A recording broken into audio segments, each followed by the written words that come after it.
Okay, Google, say hi to your new friend Alexa. I'm so excited. I have a question for her. Alexa, will you be my friend? Sure, I'm always happy to make new friends. Now that the Google Home and the Amazon Echo have bonded, I'm going to play the devil's advocate and actually separate the two. Why? Well, to find out which smart speaker is the right one for you. Hi, I'm Ershad from Mr. Phone, and let's get down to our in-depth comparison between the Google Home and the Amazon Echo.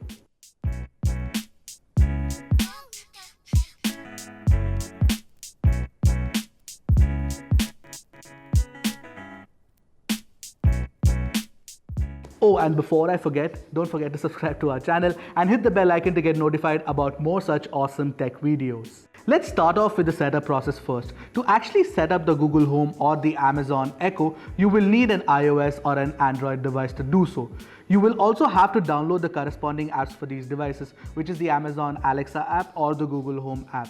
Now the steps to actually set up these devices are mostly similar. However, when I was trying to set up the Google Home, I faced a small glitch over and over again, where the voice match would just not recognize my voice for some odd reason.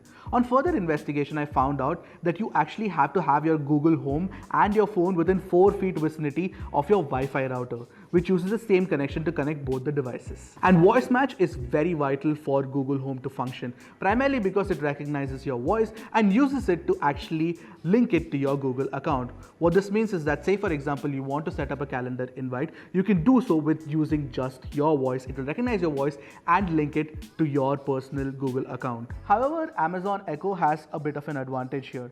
You can actually ask Alexa to remind you from a calendar of your choice, not just Google. You can actually use Apple or Microsoft's calendar too.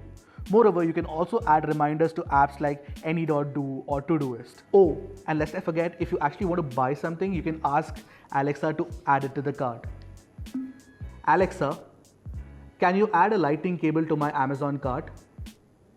Alright, I've added lighting cable to your cart. It's as simple as that. As you must have noticed, the default command to wake up Echo is Alexa, but you can switch between 3 other words as well: Amazon, Echo, and computer. For the Google Home, however, you have to use either one of the two commands, Hey Google or OK Google. If we have to compare the command for actually waking up Amazon Echo or the Google Home, I prefer Alexa because it's just one word and you just have to say it in one sentence. You don't have to say OK Google, wait for Google to respond and then say something. However, actually having OK Google or 2 words as a command to wake up the device has its one advantage, that is you don't accidentally trigger it off like you would Alexa. OK Google, what is the time? It's 4:38. Alexa, what is the time? It's 4:38 p.m. As you can see, I have to use 2 words to actually wake up the Google Home, wait for it to respond, and then utter a command for it to actually say something back to me. With Amazon, it's pretty simple. It feels a little more natural. Let's move on to the design and the controls of the 2 speakers now. The Google Home's design doesn't feel intimidating because it looks less like a tech gadget and more like any other regular item in your living room. The newly redesigned Amazon Echo 2, in grey especially, also cuts a somber figure in the living room and is generally non-intrusive. That is until it lights up and you take a look at the buttons. The futuristic looking LEDs can actually change color and are lined up on the outer diameter of the top panel of the Echo. Amazon calls it the light ring. Also on the top are the buttons, volume up, volume down, microphone off, and a general purpose action for other commands. It looks a little intimidating, but the touch sensitive capacitive controls on the Google Home evidently feel more futuristic. You can tap the top surface of the Google Home to play, pause the music, or swipe clockwise or anti-clockwise on the device to increase or reduce the volume. There's a mic off button on the rear of the Google Home. It goes without saying that you can replace all physical interactions with the device by using your voice instead. Both the speakers have removable outer covers. The Echo's panel comes out by pushing it from the bottom. You can also buy replaceable covers for your Echo. In India, you can only get the white color cover, but you get that at least, since Google doesn't have any replaceable slate fabric shells for the Google Home yet in India. Additionally, the Echo is heavier than the Home, but that doesn't really matter because I doubt you're going to move these speakers around often. Primarily because you need both the speakers to be connected to a power socket at all times. They're not really like Bluetooth speakers which are portable. You can also use the aux 3.5mm output on the Echo to connect to other speakers. You don't get this option on the Google Home. And you can connect another Bluetooth speaker to the Echo and the Home. If you open the bottom cover of the Google Home, you will notice a small micro USB port. This port is not meant for regular users but for diagnostic and testing purposes. Coming down to the speaker and the mic setups, the Google Home comes with one high excursion 2-inch driver, two passive radiators and two far-field microphones for voice recognition. On the other hand, the Echo has an advantage with its voice recognition, at least on paper, with its 7 microphone array.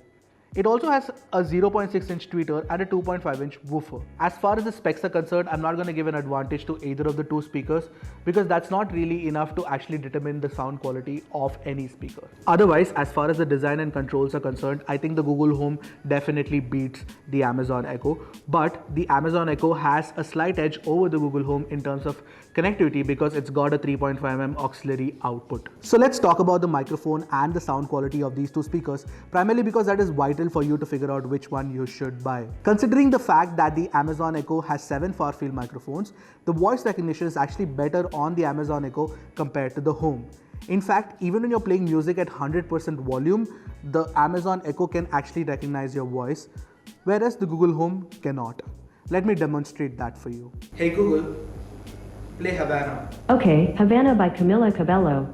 Here it is on Google Play Music.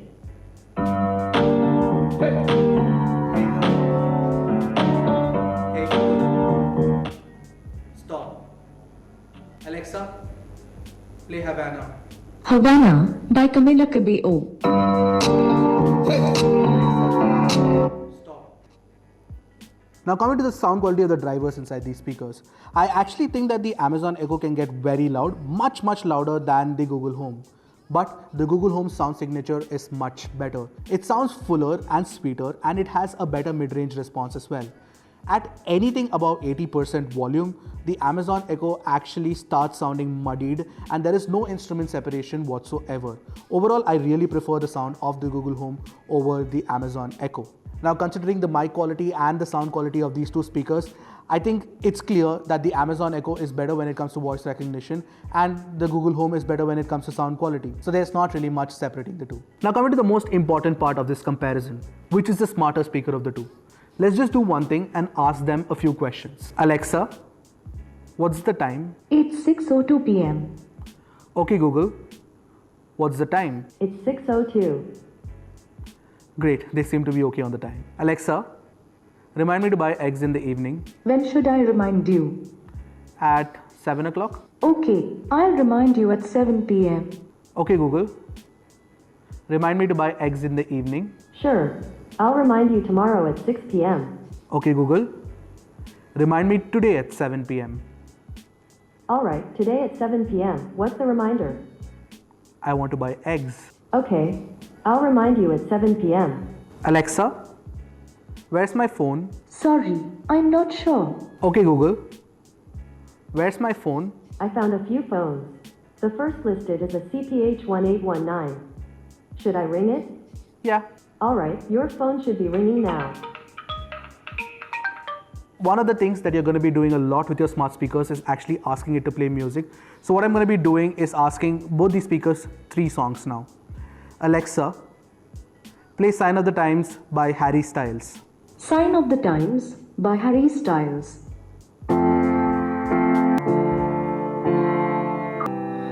Just stop your crying. It's Alexa. a sign of the time. Stop. Okay Google, play Sign of the Times by Harry Styles. Sign of the Times by Harry Styles. Sure. Playing on Google Play Music. Okay Google, stop. Alexa, play Ya Ali from Gangster. Ya Ali by Zubeen Garg.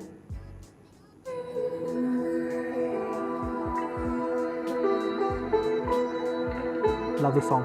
Alexa, stop. Okay Google, play Ya Ali from Gangster.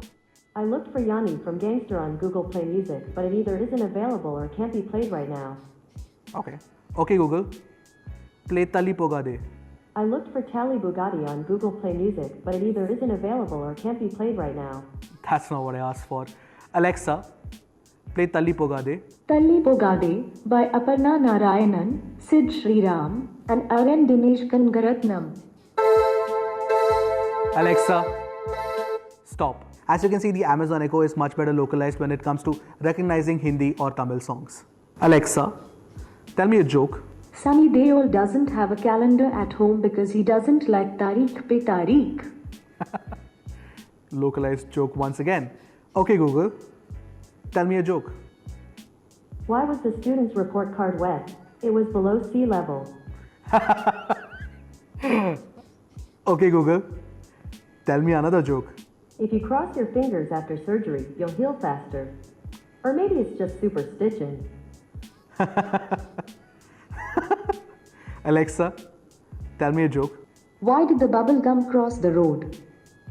Because it was stuck to the chicken's foot.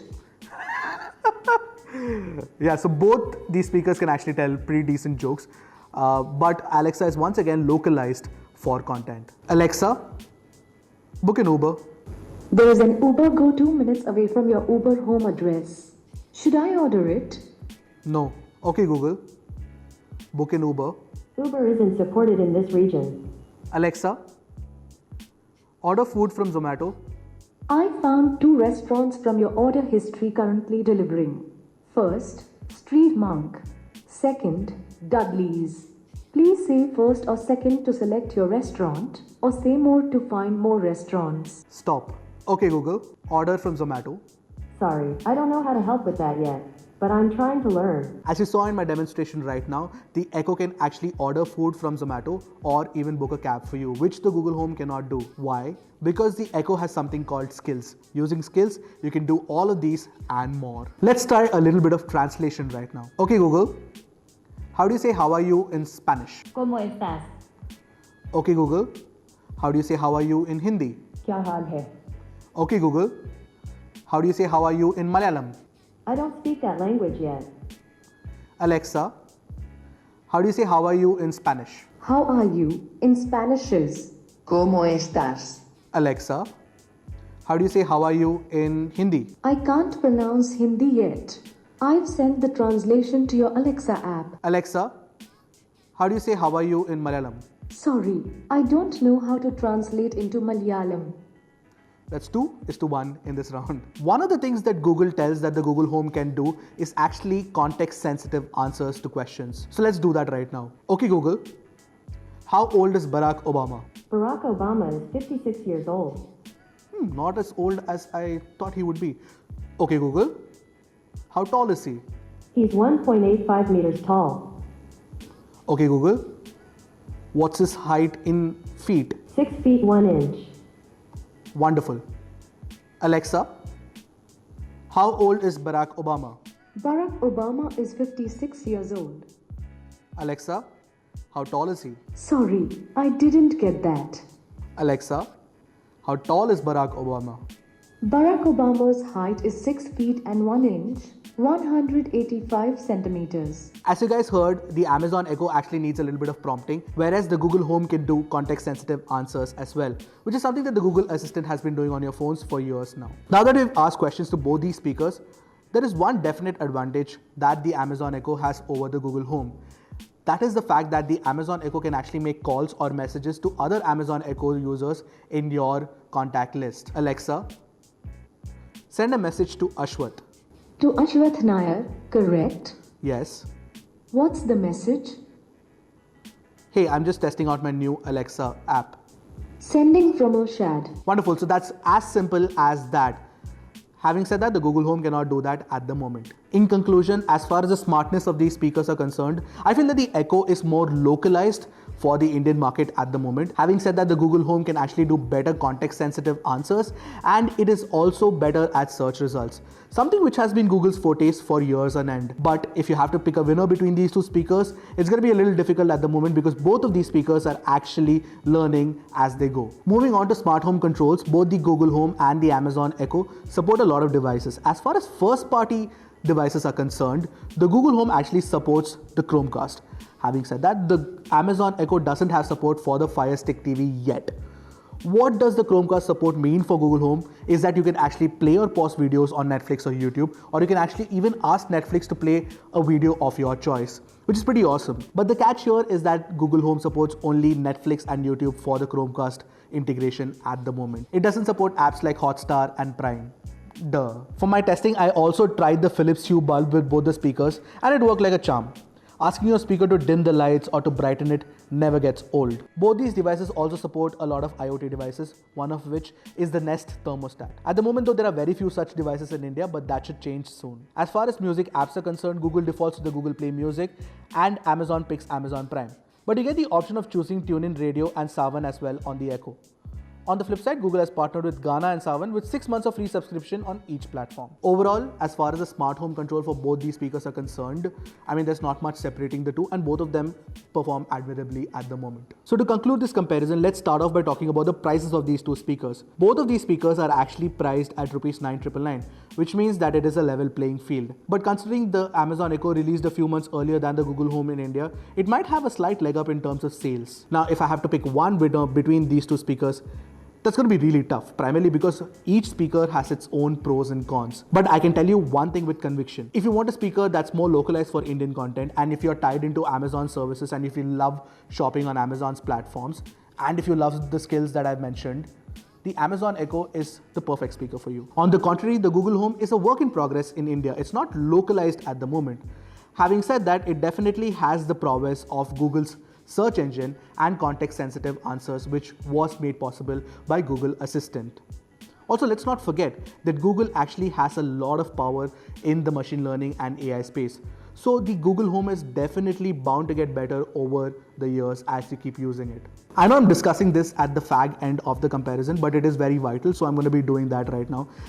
What is the assurance that the Google Home is not constantly listening to you, or the Amazon Echo will not laugh at you creepily in the night? Well, Amazon has already fixed the creepy laugh issue, and neither the Google Home nor the Echo actually listen to you at all times. What they're listening for are hot words. And what are those hot words? It is Alexa for the Amazon Echo, like this happened, and it is OK Google for the Google Home. So as far as security is concerned, you don't really need to worry a lot at the moment. All in all, it is not difficult to understand why the Amazon Echo or the Google Home have become popular lately.